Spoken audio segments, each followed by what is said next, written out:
Sehat bawaan. Selamat pagi Bapak Ibu. Shalom. Mari kita berdoa terlebih dahulu sebelum kita mendengarkan firman Tuhan. Kami bersyukur ya Tuhan yang menciptakan langit dan bumi. Kami ada hari ini itu karena berkat dan anugerah Tuhan yang besar sekali kepada kami. Kami bisa melakukan ibadah kami hari ini bukan karena kuat dan bukan karena jaga kami, tapi karena kebaikan Tuhan kepada kami. Tolonglah kami ya Tuhan untuk kami menikmati ibadah ini, bukan firman, bukan saja enak dengar oleh telinga, tapi juga nantinya melakukan firman di hidup kami. Terima kasih ya Tuhan, berkati hamba-Mu dan setiap kami mendengar, baik yang ada di rumah-Mu, baik yang kudus ini, maupun yang ada di rumah. Demi Kristus Yesus kami sudah siap mendengarkan dan memperdengarkan firman. Amin. Bapak Ibu Saudara, senang sekali bisa bersama-sama kita semua pada minggu ini, minggu terakhir bulan April, ya Bapak Ibu. Nah, menyapa Bapak Ibu yang ada di rumah juga. Nah, sudah kurang lebih 6 minggu atau 7 minggu kita tidak bertemu di baik rumah gereja Tuhan ini. Kita melakukan ibadah live di rumah, dan ini yang ketiga kali kita melakukan live sendiri di gereja kita, atau kita sendiri yang mengadakan ibadah live. Sebelumnya 2 minggu yang lampau atau sebelumnya itu kita mengikuti live melalui gereja lain. Dan bersyukur kepada Tuhan untuk itu. Hari ini firman Tuhan yang kita bahas bersama dan kita dengar Markus 7 ayat 31 sampai 37. Kita akan sambung kembali pembahasan apa yang gereja kita sudah aturkan tentang Injil Markus yang sudah sampai kepada pasal 7 di ayat yang atau bagian berikut terakhir di pasal ini. Saya akan bacakan untuk kita semua, yaitu Markus 7 ayat 31 sampai 37. Demikian firman Tuhan, mari kita menyimaknya di dalam hati kita masing-masing. Lagi memberi judul Yesus menyembuhkan seorang tuli. Kemudian Yesus meninggalkan pula daerah Tirus dan dengan melalui Sidon pergi ke Danau Galilea di tengah-tengah daerah Dekapolis. Di situ orang membawa kepadanya seorang yang tuli dan yang gagap dan memohon kepadanya supaya ia meletakkan tangannya atas orang itu. Dan sesudah Yesus memisahkan dia dari orang banyak sehingga mereka sendirian, ia memasukkan jarinya ke telinga orang itu, lalu ia meludah dan meraba lidah orang itu. Kemudian sambil menengadah ke langit, Yesus menarik napas dan berkata kepadanya, Ephata, artinya terbuka. Maka terbukalah telinga orang itu, dan seketika itu terlepaslah pula pengikat lidahnya. Lalu ia berkata-kata dengan baik.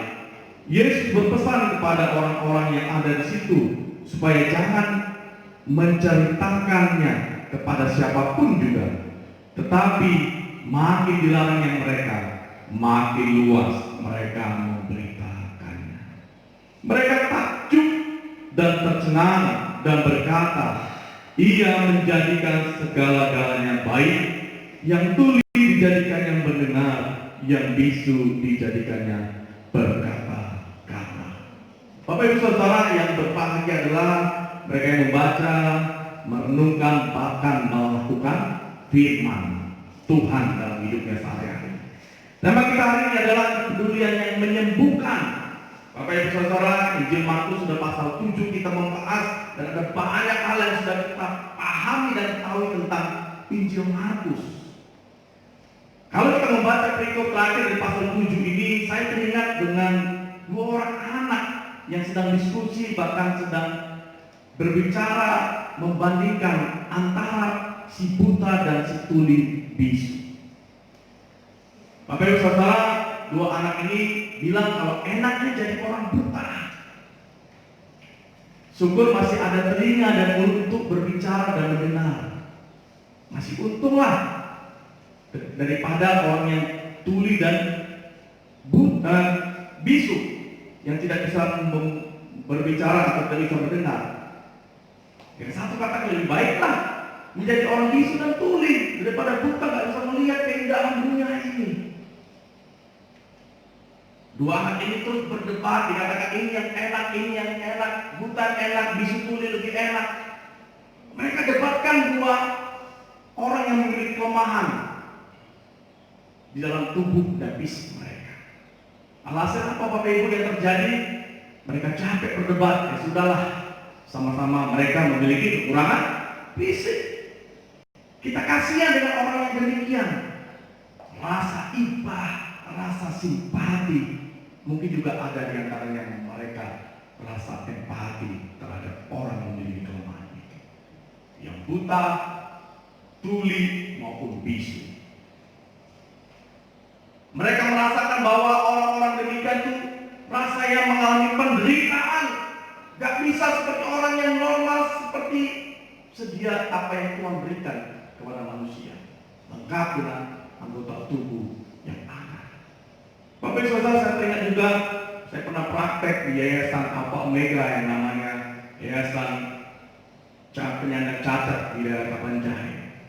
Mereka itu mengumpulkan anak-anak penyandang disabilitas, ada yang tuli bisu, tunarungu, tunawicara, ada juga yang buta, ada juga yang mengalami gangguan fisik lainnya, difabel atau disabilitas.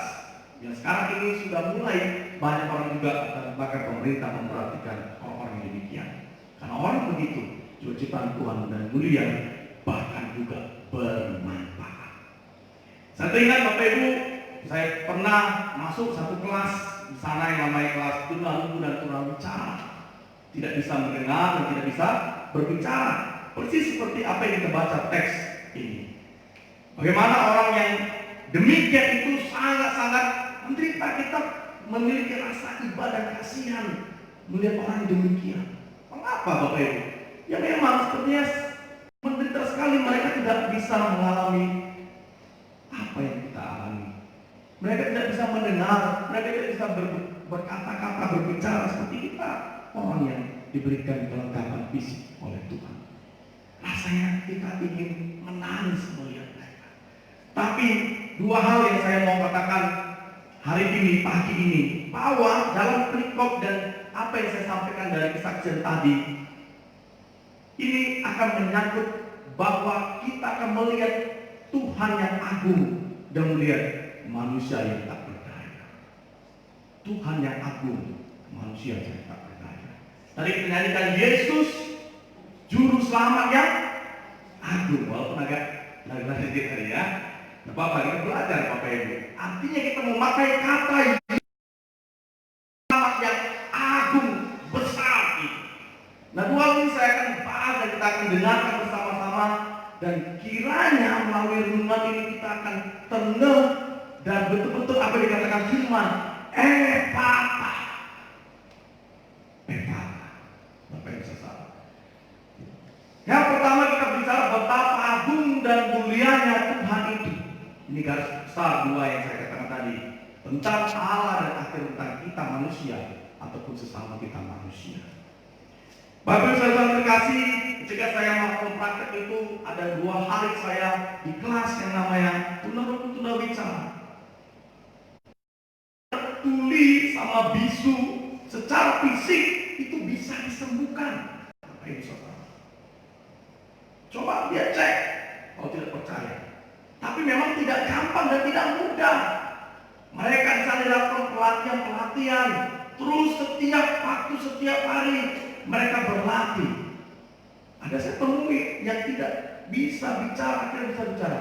Yang tadi mereka tidak dilatih dengan biasa isyarat. Ada mungkin yang bisa dilatih juga dengan bahasa isyarat begini. Tapi ada juga yang bisa sembuh. Artinya kalau memang bisu fisik, tuli fisik, mereka bisa sembuh. Tapi yang paling bahaya adalah bisu dan tuli secara batin dan rohani. Hati dan rohani kita bisu dan tuli, itu yang paling bahaya daripada bisu dan tuli fisiknya. Saya rasa ini kita tahu semua. Saya rasa ini kita mengerti semua apa yang maksudnya fisik dan apa yang maksudnya hati dan batin rohani kita. Kita kira sebentar tentang itu, saya mau balik kepada apa yang dikatakan oleh ayat ini untuk kita semua. Kita melihat ayat itu dan jangan tutup Alkitab Bapak Ibu Saudara, baik yang ada di gereja maupun yang di rumah. Dimulai dari ayat 31, cerita ini diawali dengan bagaimana Yesus dikatakan meninggalkan yang namanya daerah Tirus. Kita sudah mendengar minggu lalu bagaimana mujizat bahkan melakukan banyak hal di dalam pelayanan yang dikerjakan Yesus di muka bumi pada waktu itu. Kalau kita melihat bahwa banyak sekali kesembuhan-kesembuhan, mujizat-mujizat yang Yesus lakukan di ayat-ayat sebelumnya, dan kita sudah banyak mendengarkan firman itu dengan seksama, Bapak Ibu Saudara. Dia banyak melakukan mujizat dengan berbagai-bagai metode, cara, bahkan juga dengan berbagai sentuhan dan ucapan dan sebagainya. Dengan arti yang dimaksud saya adalah Yesus sudah melakukan mujizat sebelum ini. Sebelum yang diceritakan di ayat 31 sampai 37. Hal yang menarik lagi adalah Bapak Ibu Saudara, dari 4 Injil sinoptik yang ada di Alkitab kita, hanya Injil Markus yang mencatat cerita bagaimana Yesus itu menyembuhkan seorang tuli dan gagah atau bisu itu. Injil lain yang mencatat itu, kalau kita lihat pembahasan minggu lalu, Injil Matius masih ada mencatat. Pembahasan yang lalu masih ada 4 Injil juga yang mencatat tentang cerita ini. Artinya apa Bapak Ibu Saudara? Bahwa cerita ini sangat khas dan istimewa dan harus menjadi caman bagi banyak orang, terutama pada waktu itu murid-murid yang bersama dengan Yesus. Yesus mengajarkan bahwa Tuhan yang kau kenal selama itu adalah Tuhan yang ajaib dan agung besar adanya. Dan ada banyak juga yang kita buktikan bagaimana berapa minggu lalu kita merayakan Paskah. Sebelum Paskah terjadi ada murid Yesus juga yang hidup bersama dia. Dia yang menyangkal bahkan tidak mengerti bagaimana harusnya Yesus alami dalam hidupnya. Mereka tidak paham, masih dibutakan, masih tidak diberikan telinga yang baik ketika bersama dengan Yesus untuk mendengar dengan baik. Artinya apa? Masih ada orang-orang yang tidak mengerti tentang keajaiban Tuhan itu. Yesus mengingatkan para murid pada waktu itu, dan kita hari ini Yesus ingatkan bahwa Tuhan itu ajaib dalam diri kita ini. Dia menjadikan kita dia yang melihara, dia yang melakukan banyak hal terhadap kita, walaupun mungkin kita seringkali menunggu terlalu lama dan sampai bosan. Sama sekarang ini ketika pandemi COVID-19 datang mewabah di dunia, bahkan di kota perdagangan, kita jenuh dan bosan. Gak sabar kapan waktunya Tuhan. Sehingga akhirnya betul gak Tuhan itu ajaib, betul gak Tuhan itu agung. Kita mempertanyakan Tuhan dalam diri kita dan dalam persekutuan kita. Contoh bosu, kok begitu lama pandemi ini? Mana Tuhan? Kenapa diizinkan ini terjadi? Saya mau katakan bahwa Tuhan, apapun yang kita alami, Tuhan tetap agung dan besar. Amin. Ajaib dia di dalam hidup kita. Ayat ini menerangkan dengan terang benerang bahwa walaupun sudah pernah terjadi mujizat, sudah pernah terjadi kesembuhan, sudah pernah terjadi pengusiran setan, sudah pernah banyak hal yang dilakukan Yesus di dalam pelayanannya. Tapi yang berbeda yang dicatat oleh Injil Markus. Kita akan melihat apa yang berbeda itu. Saya katakan tadi, ingat kita bahas bagaimana Tuhan yang agung dan besar itu, dan kita yang lemah, dan sesama kita yang lemah juga. Kita melihat bagaimana Yesus atau ceritanya di dalam Injil ini Yesus menyembuhkan orang tuli itu dan gagap itu.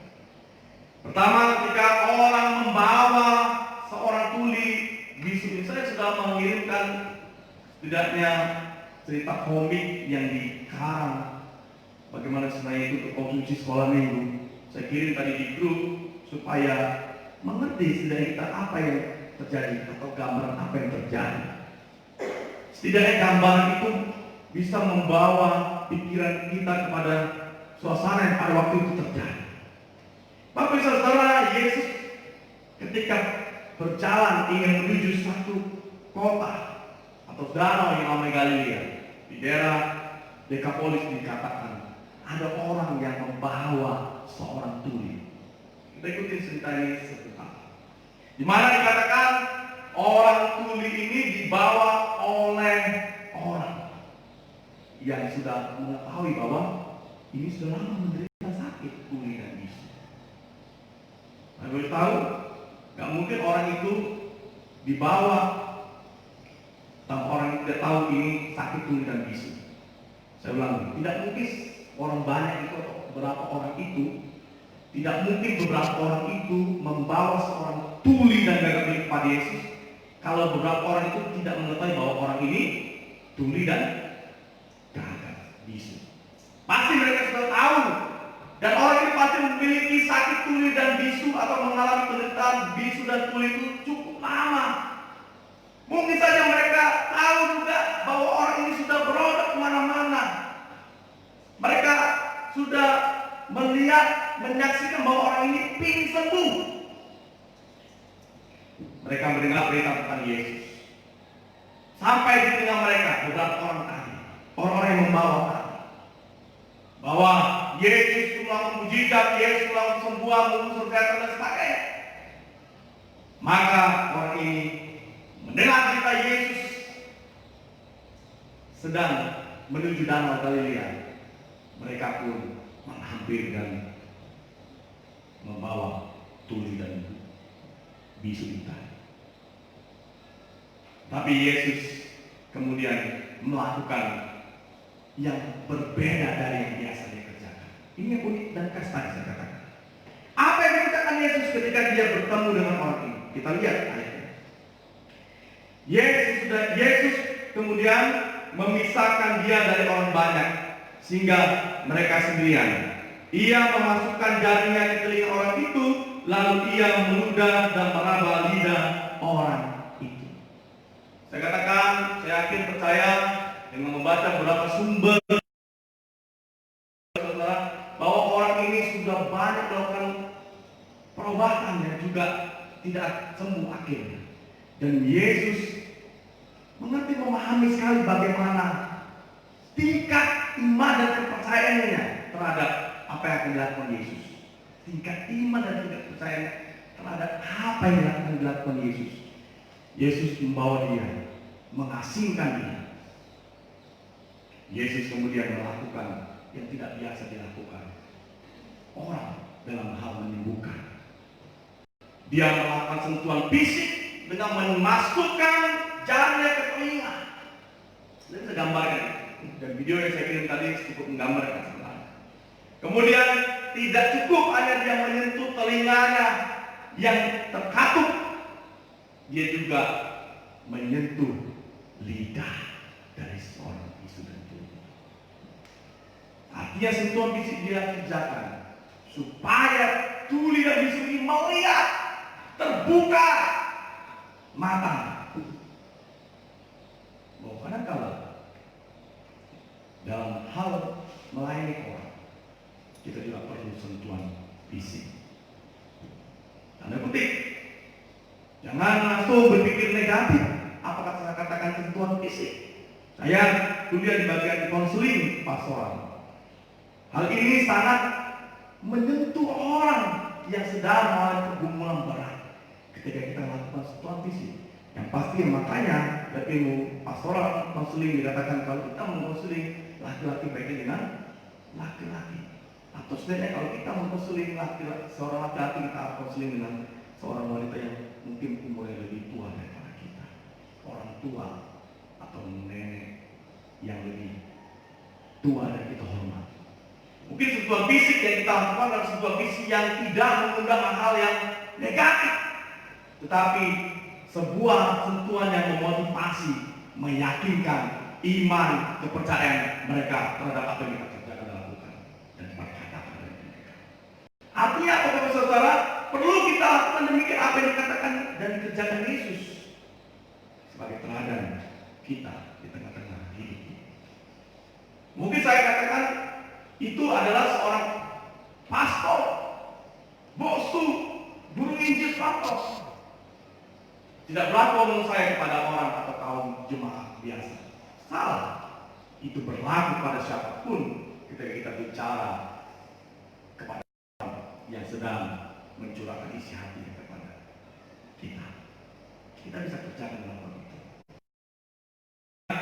Bukan sentuhan negatif, tapi sentuhan yang memotivasi iman mereka. Bapak Ibu saudara terkasih, kerjaan Yesus pada waktu itu membelana orang yang tuli dan bisu tadi. Dia pun akhirnya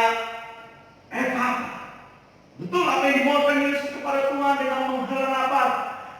Dia merasakan penderitaan apa yang dirasakan oleh seorang tuli dan bisu ini. Terbuka.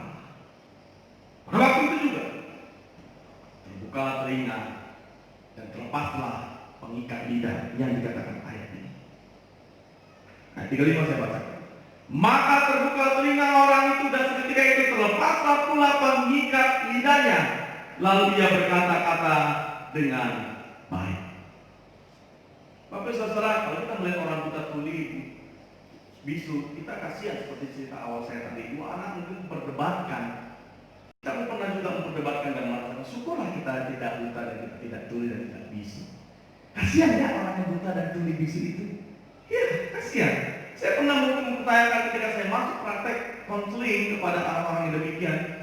Rasa, ya ditanya dosen yang membimbing kami, apa yang kau rasakan hari pertama ketika berada bersama-sama dan hidup di tengah-tengah mereka? Kasihan Pak. Peduli rasanya, bukan lagi peduli, tak apa membahasakannya. Terlalu tinggi rasanya kepedulian dan empati yang saya berikan kepada dia. Mungkin kalau orang dekat, keluarga kita, anak kita, saudara kita yang mengalami demikian, kita katakan, biarlah aku yang mengalami demikian. Jangan mereka, aku saja. Karena mereka, mungkin rasa kasihan kita, rasa ibadah sampai pada titik puncak yang demikian. Tetapi Bapak Saudara, kita kadang-kadang juga seringkali terbawa perasaan. Zaman sekarang katakan baper dengan orang-orang yang demikian. Bawa perasaan.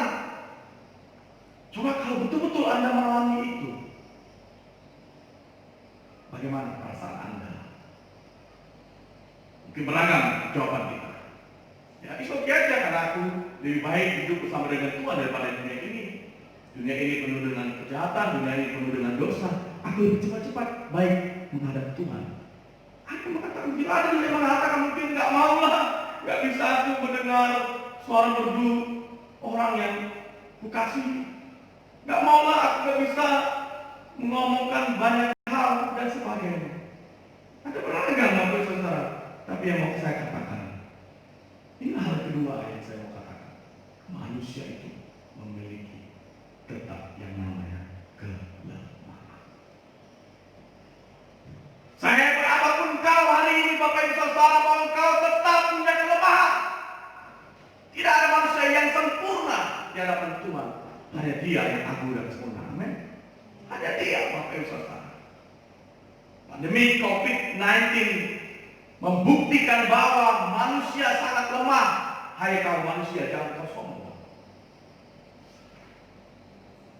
Manusia lemah. Saya katakan tadi ada dua sakit, fisik dan batin hati manusia. Artinya apa Bapak Saudara?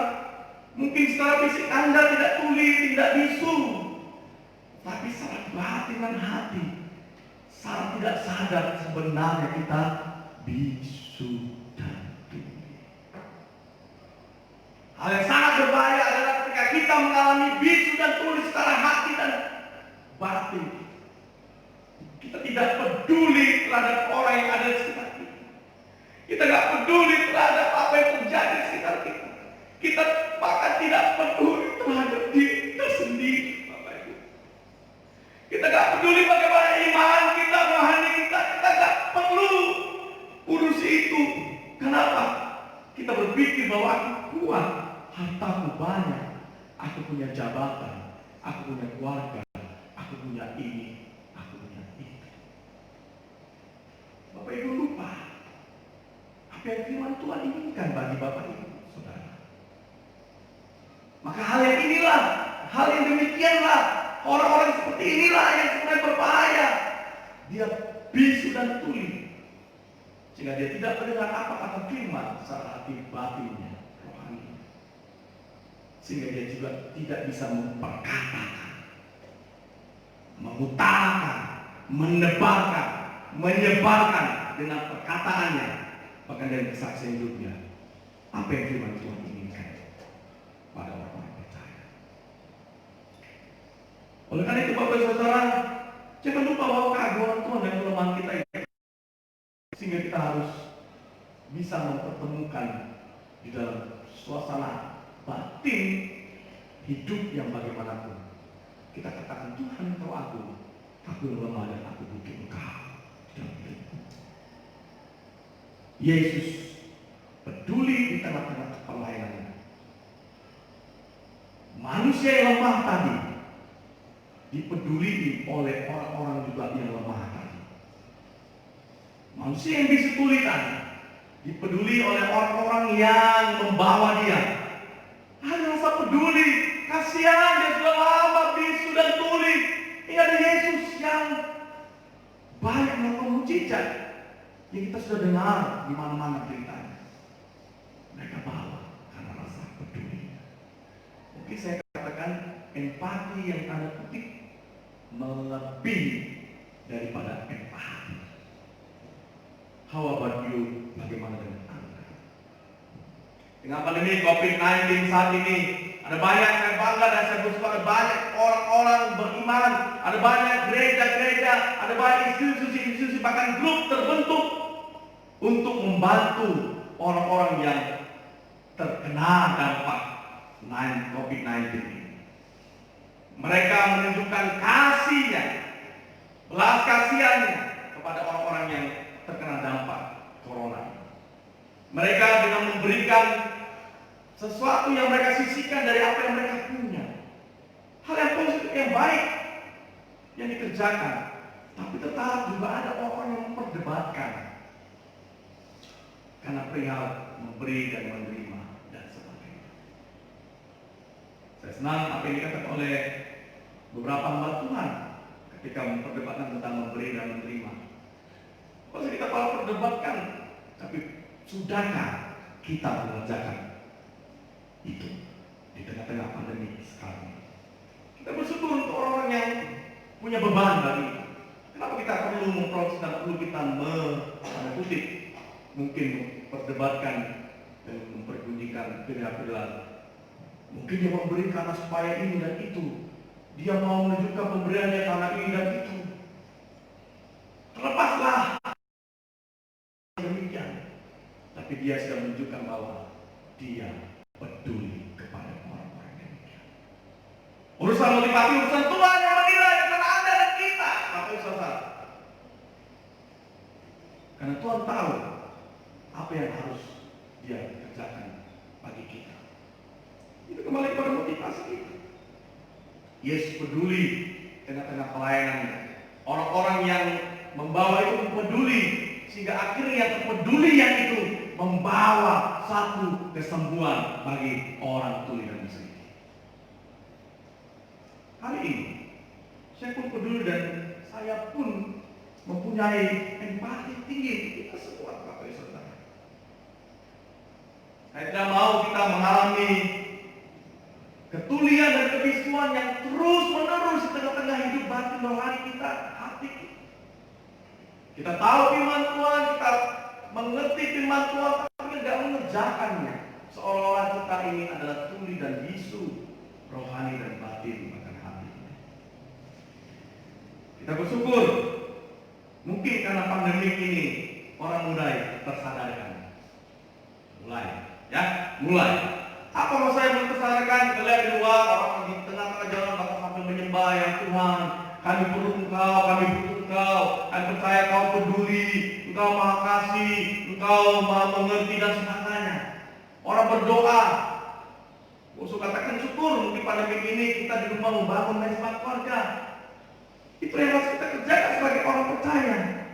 Kalau kita sudah diberikan pengertian demikian, Bapak, Ibu, dan saya sudah diberikan pengertian demikian karena pandemi ini, kita tidak mengerjakannya, berarti kita sama mungkin juga dengan orang-orang yang tuli bisa.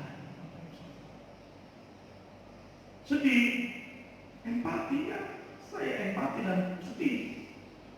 Mungkin Bapak Ibu juga melihat orang yang demikian juga sedih dan empati, peduli sekali, supaya kita juga mengerti bahwa kita harus mengambil juga tugas apa yang orang medis kerjakan secara medis di rumah sakit sana untuk menolong pasien-pasien. Kita adalah di depan untuk berdoa. Kita berlutut, kita melipat tangan, menengadah ke atas.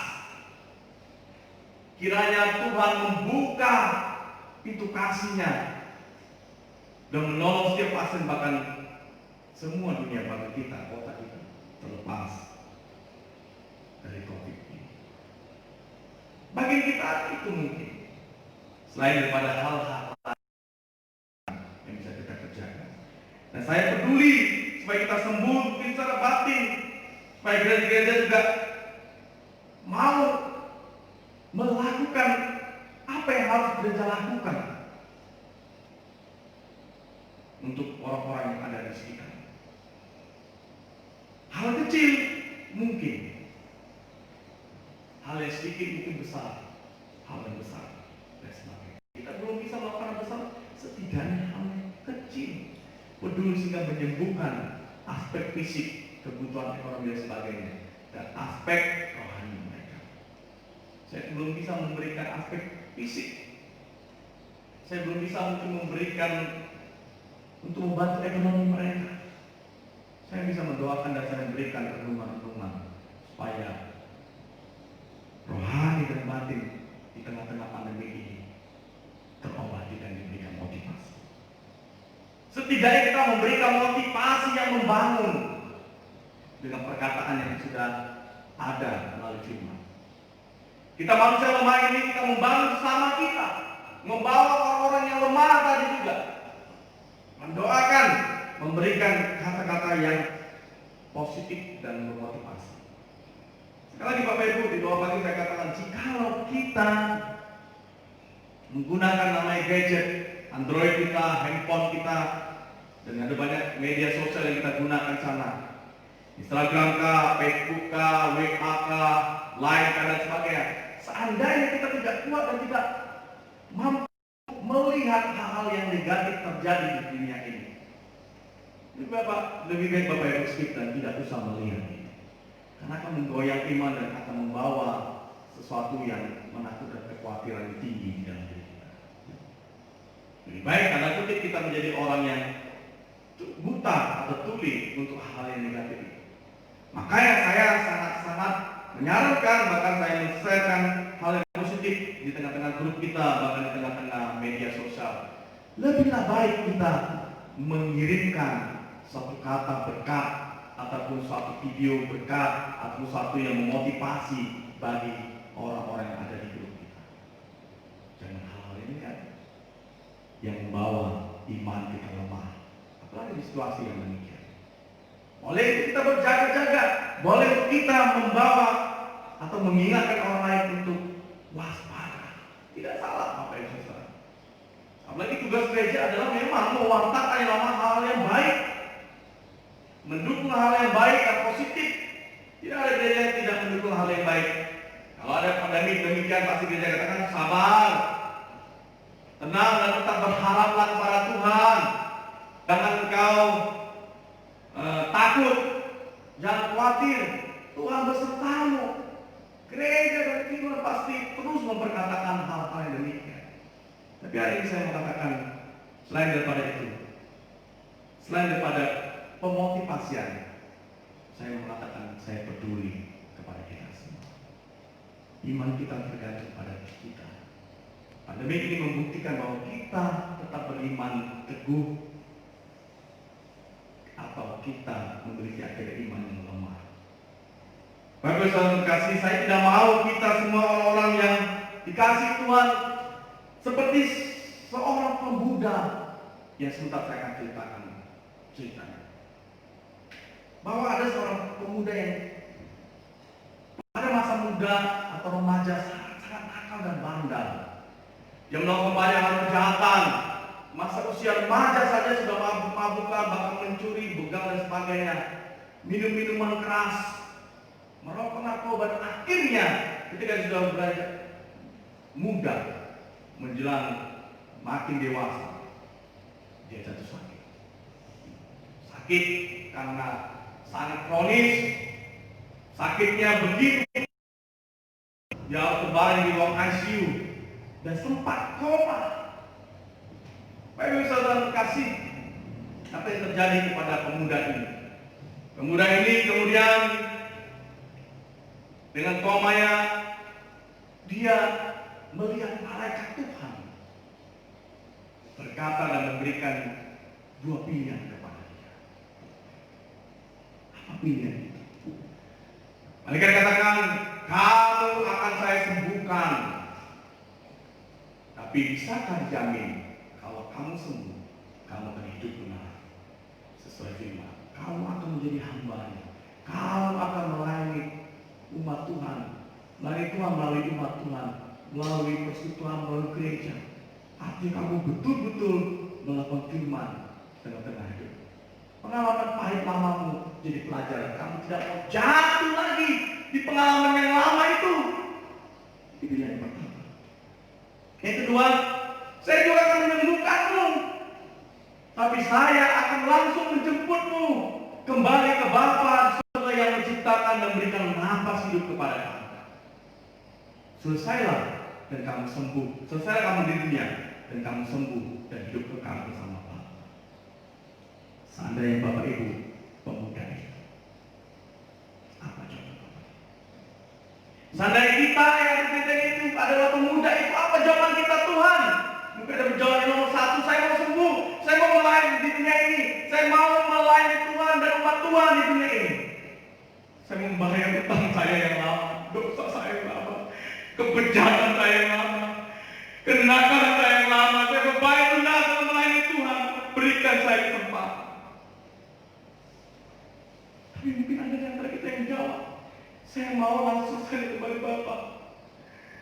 Saya tahu saya salah selama ini, tapi saya bertobat sama seperti seorang penjahat setelah Yesus.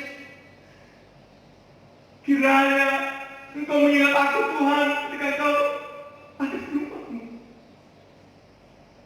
Maka bisa salah. Apapun jawaban kita, kita bersyukur kita masih ada hari ini. Dan saya mengucapkan melalui cerita ilustrasi ini, Tuhan masih memberikan kesempatan kepada kita. Tuhan yang agung dan besar dunia itu masih memberikan kesempatan bagaimanapun hidupmu hari ini. Lemahkah engkau? Lagi terpurukah engkau hari ini? Lagi penuh dengan kegalauan, kekhawatiran, ketakutan yang tinggi engkau hari ini? Saya katakan, makanya saya dalam story WA saya katakan, semua akan berakhir. Mungkin kita dengan keadaan demikian bingung mau harus bagaimana, nggak bisa mengerjakan apapun. Saya mengalami itu, Bapak Ibu. Saya mengalami itu, tapi kita mau berserah kepada Tuhan dan katakan bahwa seperti Paulus katakan, di dalam kelemahanku aku menjadi, di situ ada kekuatan Tuhan. Kita jadi kuat karena ada Tuhan di dalamnya. Yakinlah, percaya dan berdoa senantiasa. Ada juga malaikat-malaikat Tuhan yang menjadi anak-anak Tuhan yang akan menolong setiap kita menghadapi pandemi COVID-19 yang sedang kita alami. Yakinlah dan teruslah membangun Mesbah. Tuhan memberikan kesempatan.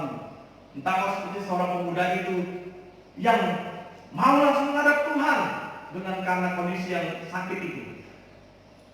Tak persoalan. Yang jelas kau mau betul-betul hidup dimuliakan oleh Tuhan melalui sikap iman yang benar kepada Tuhan. Atau kau mau melayani Tuhan karena selama ini kau merasa tidak melayani Tuhan atau tidak berguna bagi Tuhan. Engkau disembuhkan sama seperti tuli dan bisu ini. Dilarang Yesus pun kau melanggar larangan yang positif itu untuk memberitakan, membawa banyak orang juga yang tuli dan bisu, bukan secara fisik mungkin, tetapi secara batin dan hati untuk datang menyembah kepada Yesus Juru Selamat yang agung. Amin. Ini yang diinginkan Tuhan bagi kita semua, bahwa orang-orang yang lemah itu harus tahu diri dan mengagungkan Dia yang besar dan agung. Amin. Tuhan Yesus memberkati. Kita berdoa. Terima kasih Tuhan yang agung dan mulia, yang memberikan hidup yang penuh arti bagi kami. Kami bersyukur kami masih ada di tengah-tengah dunia ini, kota kami ini. Walaupun dalam kondisi yang beraneka ragam setiap kami jemaat Tuhan. Hati, batin, fisik, hidup kami hanya dapat serahkan kepada Tuhan yang agung dan mulia ini. Terima kasih Tuhan untuk firman membuatkan kami bersama. Efata bagi kami yang berkemampuan. Efata bagi kami yang lemah, untuk kami datang kepada Tuhan yang agung besar ini. Efata, Efata, Efata. Tolong kami Tuhan menghidupi firman dan hidup kami. Demi Kristus Yesus kami berdoa terima kasih firman-Mu. Amin.